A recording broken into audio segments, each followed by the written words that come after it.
There are several techniques, but many of the proximal tibial osteotomy procedures, like cranial closing wedge osteotomy and tibial plateau leveling osteotomy, share a common goal: to reduce the tibial plateau angle. The tibial plateau angle is the slope of the top surface of the tibia, the shin bone. The aim is often to reduce this angle to around 5 degrees. Why 5 degrees? Because biomechanical studies have shown that reducing the tibial plateau angle to between 4 and 6 degrees is sufficient to dynamically stabilize the stifle joint that is deficient in the cranial cruciate ligament by eliminating cranial tibial thrust. Good point.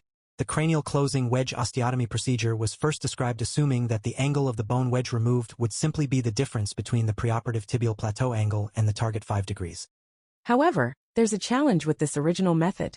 When the bone wedge is removed and the pieces are brought together, the tibial eminences, which are proximal landmarks used for measurement, shift cranially. This causes what's called a tibial long axis shift. To try and overcome these challenges, modified planning methods have been developed with adjusted wedge angle calculations. One popular method was described by Oxley and colleagues.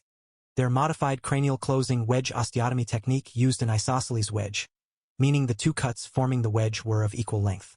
This wedge was positioned more proximally along the tibial tuberosity.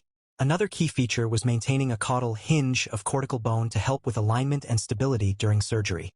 In the Oxley method, the size of the wedge needed varied based on the preoperative tibial plateau angle, with wedge angles calculated differently for grouped ranges of increasing preoperative tibial plateau angle.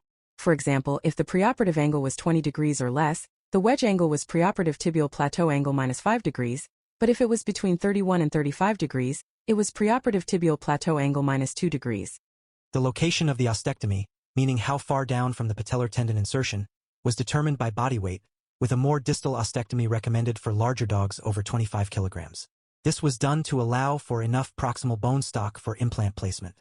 In a previous study using this modified method, the median postoperative tibial plateau angle was reported as 6.5 degrees, which is close to the 5-degree target, but not exactly 5 degrees. That study focused on dogs over 20 kilograms, but the method is also used for small dogs.